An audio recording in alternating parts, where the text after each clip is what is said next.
بدنا نعمل كوسة مثل كأنك عاملة كوسة منقور ومحشي، بس طريقة سهلة وخفيفة وسريعة وطيبة كتير كتير كتير، وما بتتعب مثل ما تعبت تنقر الكوسة.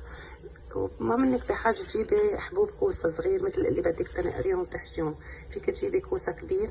عنا كوسة فرمتو، فيكم تفرموه مكعبات، فيكم تبرموه حلقات اللي بدكم. هولي كانوا منقورين، كمان استعملتهم مشان ما كبون، كانوا بس منقورين. عندي بصل، بحاجة لبصل، لحمة مفرومة، ملح، بهار أسود، 7 بهارات، نشا للبن واللبن. احنا هلا حطينا مقلى للزيت لانه بدنا نقلي فيه الكوسه. الكوسه ما بتملحوه، يعني اذا بدكم تقلوه ما تملحوه، منه باذنجان. وبمحل تاني جهزنا طنجره نغوف فيه الزبادي مع النشا، لانه بعد ما نخلصها بدنا نضيفهم على بعضهم. سخن الزيت وبلشنا نضيفه. هلا مثل ما قلت لكم فيكم تعملوه مكعبات، فيكم تعملوه شرائح هيك، بس سمكوها ما تنعموا الشرائح لانه طيب الكوسه تضلها معجعجه. تقلوها نص قلية وبتقلبوها عشان تتحمر عليه الزيت تاني. نص قلية، ما كتير تحرقوها. بينت معدين على الكوسة. ضفت أنا هون كيلو لبن، لكل كيلو لبن بحط 3 معالق نشا. هلا في نشا بيجي مثل الحجر، هيدا بدكم تحطوه بمصفاة مع اللبن تكسروه لينزل ناعم، بس نحن هون النشا بيجي ناعم بودرة. لكل كيلو لبن 3 معالق طبخ نشا، وبنحركهم. ما بدنا نحرقه مثل ما قلنا لكم، بنقلبها على الوجه الثاني عشان الوجه الثاني كمان ياخد نصيبه من القلي. هيك بده يكون اللون، ما بدي اغمق من هيك، خلوه اللون هيك، ما تحرقوه للكوسه بالاول. هلا حطينا الصوص الثاني. عندي نصيحه لكم، اذا كان حدا بالبيت جوعان ما تخلوا حد يوقف جنبكم، لانه بياكلكم كل الكوسه. ما في ابيض من الكوسه مقلي، برشله نكهه ملح وبياكلها بالخبزه، وما بضل عنكم شي لتطبقوا الطبخه. فنصيحتي لكم ما توقفوا حدا جوعان جنبكم انتوا عم تقلوا الكوسه. الكوسه اللي ما بحب القلي فيكم تحطوه بالفرن، او فيكم مثل ما هو اخضر تسقطوه باللبن، بس اكيد بده ياخد وقت شي نص ساعه ليسلق قلب اللبن على نار خفيفه. نفس الزيت ونفس المقليه مشان ما نطلع جلي كتير. بندلق الزيت اذا كان زياده. انا دلقت هون صفيت زيت بعد ما قليت الكوسه كلهم، خليت كميه قليله.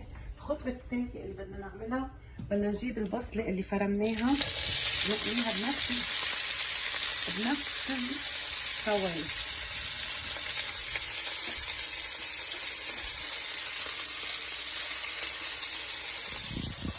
بنقلبها لتتبل البصله.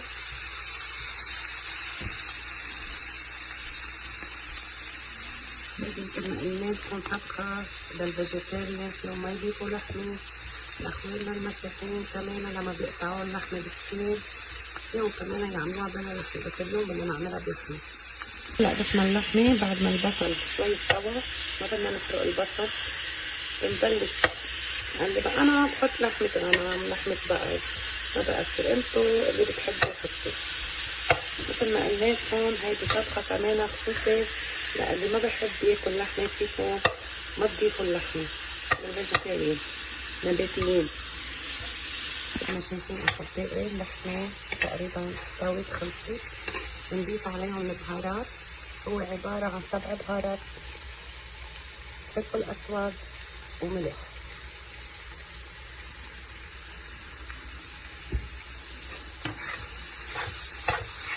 من حسب الرغبه، اكيد كمبتدئين او كخايفين تملي عطوا الملح، قللوه ما تكتروا، وبعدين بتصيدوا انتوا تدوقوها وبتصيروا تضيفوا انتوا تزيدوا.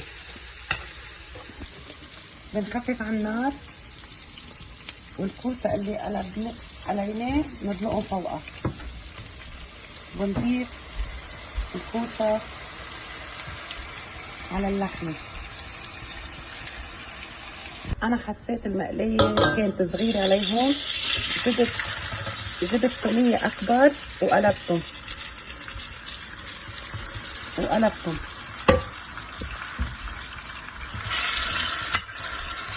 هيدي بعد ما قلبناها بالصينية الأكبر لأنه هذه كانت حجمها أصغر، بنباشر هون ندور على اللبن الزبادي، بنخلي ايدنا بالزبادي نحركها ليبلش الخليط اللبن يطلع.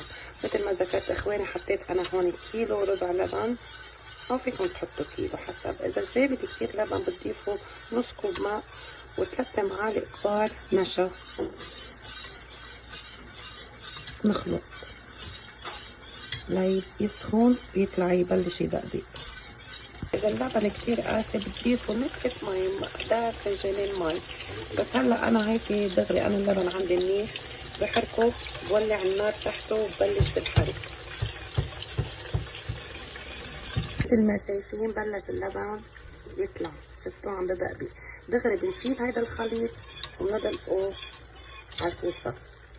شفتوا كيف بلش يبقبق؟ ندلقه على الطبخة.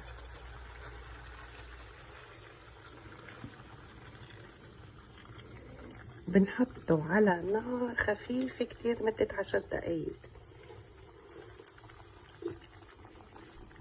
مدة 10 دقايق على نار خفيفة كتير. بنصير نعمل هيك فتحات شوي بيناته لحتى شوي ينزل اللبن مع اللحمة والكوسة.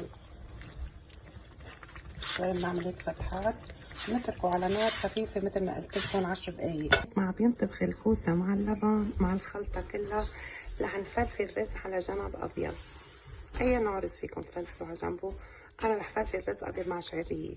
من الزيت اللي قلت لكم خففته شوي، شلته قبل ما أضيف الطبخة، شلت شوية زيت حطيتهم استعملتهم هن زيتهم لتفلفل الرز.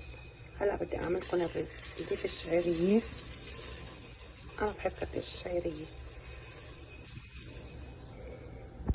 وبننطر للشعرية تشقر. بنضيف المي،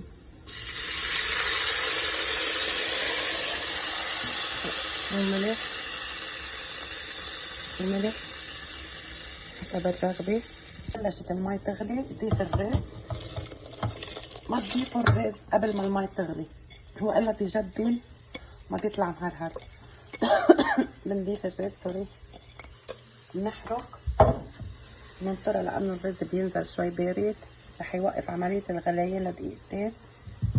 نحرك وشي بيرجع ببقبق بقب بيغلي، بتنوصوا النار على الآخر، بتتركوا الرز يفلفل.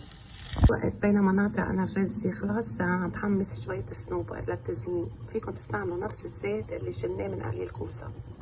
وبينما عم تنطبخ الطبخة على نار هادي خفيفة، قبل 5 دقايق أو 7 دقايق بنرش رشة نعناع يابس.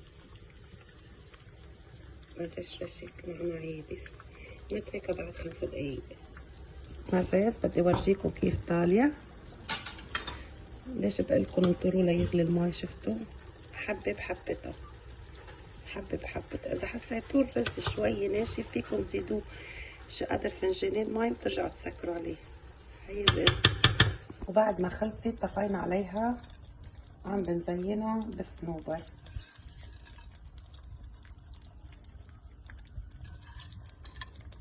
هيدي اخر خطوة. يعني فيكم تحطوا صنوبر، فيكم ما تحطوا، اللي متوفر عندكم.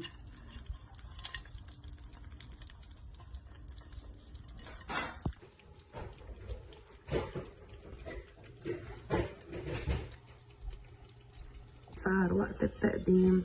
ألف صحة وهنا، إن شاء الله تعجبكم. ألف صحة وهنا.